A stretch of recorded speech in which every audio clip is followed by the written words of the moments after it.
What if rock's biggest debut album was actually recorded in a basement and smuggled past executives as a corporate studio recording? An MIT engineer who built his sound from burnt-out tape and homemade circuits. A voice so pure, it masked decades of suffocating tension. Then came an 8-year legal war that nearly destroyed them. And a suicide note that read, "I am a lonely soul. Stick around. This is what really happened to Boston." The story begins not in a recording studio or on a concert stage, but in the dimly lit basement of a Watertown, Massachusetts apartment. The year was 1969, and while most aspiring rock stars were forming garage bands and chasing gigs, Donald Thomas Scholz was doing something entirely different. He was engineering the future of rock and roll, one precise calculation at a time. Tom Scholz wasn't your typical long-haired rebel. He held both bachelor's and master's degrees in mechanical engineering from MIT. By day, he designed Polaroid cameras. By night, he descended into his basement laboratory with a singular obsession to create the perfect rock sound. Not just good, not even great, perfect. For nearly 7 years, an eternity in the fast-moving world of 1970s music, Scholz worked in isolation. While other bands were playing clubs and building followings, he was soldering circuits and building custom equipment with his Polaroid salary. When he couldn't find the gear that produced the sound in his head, he simply invented it. Custom effects pedals, homemade amplifiers, recording devices that didn't exist in any catalog. Before we continue, don't forget to like and subscribe to the channel. The professionals thought he was insane. Industry veterans told him he was out of his mind for wanting to use his home-engineered contraptions on a professional recording. But Scholz had something they didn't, a vision so clear, so specific, that compromise was never an option.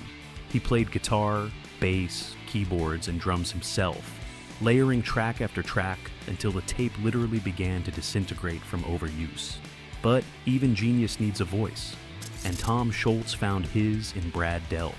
Delp was everything Scholz wasn't: warm, expressive, effortlessly charismatic. Where Scholz was the calculating engineer, Delp was pure emotion. His tenor voice possessed an extraordinary range and a clarity that seemed almost supernatural. When Delp's layered harmonies merged with Scholz's meticulously crafted instrumental landscapes, something magical happened. The technical precision found its soul. They had first played together in a band called Mother's Milk, but this basement collaboration was different. This was art created in isolation, refined beyond reason, and polished to an impossible sheen. After years of work and numerous rejections from major record labels, Scholz finally had a demo tape he believed in. One final submission, dozens of companies. Then he'd wait for the inevitable rejection letters. But this time, something different happened. 1975, that demo tape landed on the desk of Epic Records. The songs were undeniable, especially one called More Than a Feeling. Epic offered a contract, but their enthusiasm came with demands that threatened everything Scholz had built. The label insisted the album be recorded professionally in Los Angeles studios. They wanted the polished product, but they didn't trust the basement engineer who created it. They needed a showcase, a real band, proof that this wasn't just studio trickery. Scholz quickly assembled a performing unit: guitarist Barry Goudreau, bassist Fran Sheehan, and drummer Sib Haitian. Brad Delp, of course, was already there. What happened next was one of the most audacious deceptions in rock history. Scholz and co-producer John Boylan devised an elaborate scheme. They flew the band to Los Angeles. They booked time at Capitol Studios. They went through the motions of recording, laying down basic tracks while Epic executives nodded approvingly. Everything looked legitimate, professional, industry standard. But it was all theater. While the label believed their investment was being recorded in a state-of-the-art Los Angeles facility, Tom Scholz was back in his Massachusetts basement, his Foxglove studio, secretly refining, mixing, and finalizing the bulk of the album. The tracks Epic would eventually release were essentially the same demos they had initially heard, recreated with obsessive precision in that same cramped basement where it all began. 7 years of solitary work, thousands of hours, equipment built by hand. And now, the ultimate gamble. betting his entire career on the conviction that his basement was better than any professional studio in the world. On August 25, 1976, the self-titled album Boston was released. 3 weeks later, it went gold. By November, platinum. The album peaked at number 3 on the Billboard Hot 200 and stayed on the charts for 132 weeks. It was the fastest-selling debut album by an American group in history. Eventually, it would sell over 17 million copies in the United States alone. The lead single, More Than a Feeling, climbed to number 5 on the Hot 100. The song was explicitly about nostalgia, how music triggers memories of lost love, of a girl named Mary Ann, of moments that can never be reclaimed. For a generation of men, it became the soundtrack to their youth, first cars, summer nights. The feeling that anything was possible. The irony was perfect. A song about nostalgia that would itself become the ultimate nostalgia trigger. Tom Scholz's conviction was validated. His basement was better than any studio. His handmade equipment produced a sound so clean, so crystalline, that it instantly set a new standard for arena rock production. The sonic quality, the clarity, the precision, the shimmering guitars became the template every rock band would chase for the next decade. Success brought immediate change. Scholz resigned from Polaroid. Boston became a touring phenomenon, sharing stages with Black Sabbath and Blue Oyster Cult. Radio stations couldn't stop playing them. Fans couldn't get enough. But hidden inside the triumph was a fundamental problem. Boston wasn't really a band. It was a solo project masquerading as a group. The touring musicians had barely played on the record that made them famous. And the man who created it all preferred to be alone in his basement, rather than collaborating with others. The cracks were already forming. Epic Records saw Boston as a cash machine, and they wanted to keep it running. The label demanded a follow-up, and they wanted it fast. 2 years, maybe less. Strike while the iron was hot. For Tom Scholz, this was impossible. His process required time, solitude, and perfection. He had spent 7 years crafting the debut. Now they wanted another masterpiece in a fraction of that time. The pressure was crushing. Drummer Sib Hashian later revealed that Scholz became even more isolated and played everything himself on the second record. Hashian admitted, "I had less input into the second record than I did the first, which was disappointing." The touring band that had brought Boston's music to arenas around the world was being systematically shut out of the creative process. Scholz felt profoundly unhappy with the rushed timeline. He later reflected that forcing the project risked losing the honesty of the music. But Epic wouldn't relent. The machine needed feeding. Don't Look Back was released in August 1978, just 2 years after the debut. Despite Scholz's misgivings, it was a massive commercial success. The album hit number 1 on the Billboard 200. The title track climbed to number 4. Sales eventually reached 7 million copies, but the album's title proved tragically prophetic. Guitarist Barry Goudreau observed that Scholz was pretty unhappy through the tour, which filtered down through the rest of us. By the end of that tour, everybody felt as though things were changing, and for me, that was my cue to leave the band.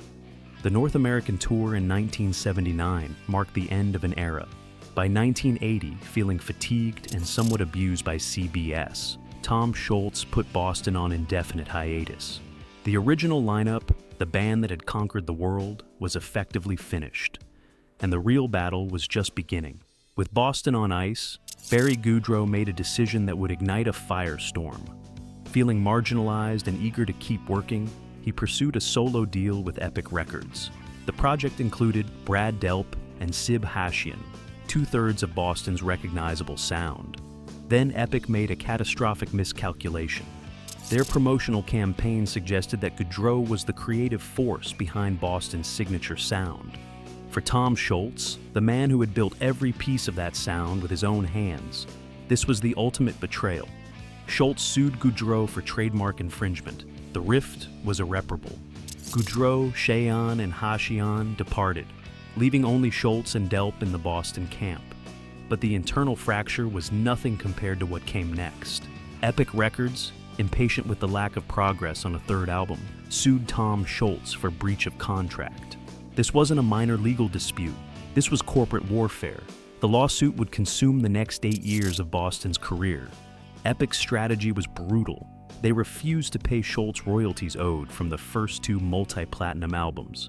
They prohibited the band from releasing any new music. Their goal was simple: force Scholz out of his basement and into their production timeline, or destroy him trying. For Scholz, this became an existential fight. It wasn't just about money or contracts. It was about who controlled the music, who owned the creative process, whether an artist could work at his own pace in his own way, or whether the corporation would dictate the terms. The legal fees were staggering. The emotional toll was devastating. The band that had conquered the world was paralyzed, trapped in courtrooms instead of studios. Epic even attempted to win an injunction to block the release of any future Boston music altogether. For 8 years, one of the most successful bands in rock history released nothing. The silence was deafening. Fans waited, wondered. Many assumed Boston was finished, but Tom Scholz kept working, slowly, meticulously, in his basement. On September 24th, 1986, 8 years after Don't Look Back, Boston returned with Third Stage. The album was released through MCA Records. Epic had finally lost. Scholz had won his freedom, though the victory had cost him nearly a decade. The lineup was almost entirely new. Only Scholz and Delp remained from the original group, along with original drummer Jim Mazdea on some tracks. But the sound, that pristine, shimmering Boston sound, was unchanged. Third Stage debuted at #1 on the Billboard 200. It became only the second album in history at that time to achieve platinum status within its first month of release. The 8-year wait hadn't dimmed the audience's appetite. If anything, it had intensified it. The lead single, Amanda, was a polished power ballad, perfectly suited to the mid-1980s musical landscape. In September 1986, it became Boston's first and only #1 hit on the Billboard Hot 100. After all the battles, all the years in the wilderness, Tom Scholz had achieved something even the legendary debut hadn't: a chart-topping single. The album's themes reflected the journey. Scholz noted the shift from the youthful exuberance of the debut to more profound concerns about maturity, aging, and working through stages in life. These weren't songs about being old enough to drink anymore. They were about survival, endurance, and the price of principle. Brad Delp found his own silver lining. His daughter had been born around 1980, and he appreciated getting to spend a lot of time watching her grow up during the extended recording process. In the chaos and litigation, there had been unexpected gifts. The success of Third Stage vindicated everything Tom Scholz had fought for. His commitment to perfection, though destructive to the band structure, was commercially viable. His refusal to compromise had paid off. The audience had waited, and they had been rewarded, but the cost of that perfection was about to become tragically clear. Following Third Stage, Boston continued primarily as Tom Scholz's project. Over the years, some 20 different musicians would cycle through the lineup.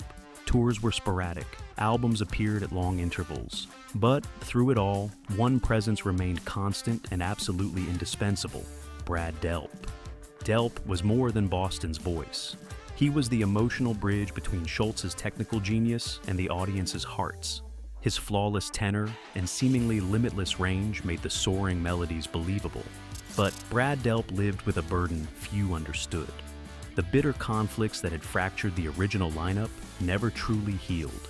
The lawsuits, the accusations, the unresolvable differences between Scholz and the departed members. These feuds continued for decades, and Delp, known for his empathetic and agreeable nature, found himself perpetually caught in the middle. He tried to maintain relationships with everyone. He remained loyal to Scholz while staying friendly with Goudreau, Hashian, and Sheehan. He became the peacemaker in a war that couldn't be won, the mediator in a conflict that wouldn't end. The emotional toll was invisible but devastating. On March 9, 2007, Brad Delp died by suicide at his home in Atkinson, New Hampshire. He was 55 years old. Multiple notes were left behind.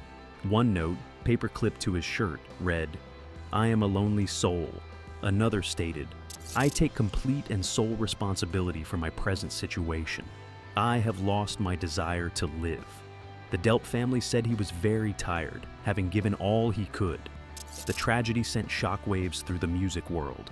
This was the voice that had sung about peace of mind, about feeling more than a feeling, about not looking back. The voice that represented hope and freedom and limitless horizons. And that voice had been silenced by despair so profound that it couldn't be overcome.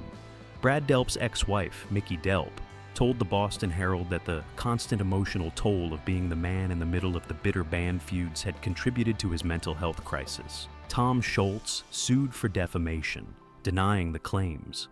The courts eventually ruled that the statements were opinions and not verifiable fact, clearing Scholz of legal blame while affirming the public's perception of the toxic environment. The music Delp had sung, particularly his own frequent quote, "All I want is to have my peace of mind," became a tragic counterpoint to his final, lonely end. The man who gave voice to a generation's dreams had lost his own. Today, Boston's music lives on through classic rock radio, film soundtracks, and the enduring memory of a generation. Tom Scholz continues to work with Boston, though the band has become more legend than active entity. Tribute concerts for Brad Delp have honored his irreplaceable contribution. New generations discover the music through digital platforms, fathers passing songs to sons. More Than a Feeling remains one of the most recognizable guitar riffs in rock history. The pristine production that Scholz pioneered in his basement still sounds fresh decades later. The songs he spent years perfecting have achieved a kind of immortality, but the story of Boston is ultimately about the cost of that perfection. Tom Scholz's uncompromising vision created one of the most successful debuts in rock history, established a new standard for production quality, and proved that artistic integrity could triumph over corporate pressure. Yet that same uncompromising vision destroyed the collaborative spirit that most bands rely on. It led to years of isolation, bitter legal battles, and fractured relationships that never healed. And it may have contributed to the loss of the irreplaceable voice that made it all possible. The basement genius achieved his dream. The sound he heard in his head became the sound that defined an era. But the human cost of that achievement, the broken relationships, the lost years, the silenced voice, casts a long shadow over the triumph. Boston's music represents the best of 1970s American ingenuity, the self-made man, the perfectionist craftsman, the refusal to compromise. But it also represents the loneliness of genius, the isolation of obsession, and the price we pay when perfection becomes the only acceptable standard.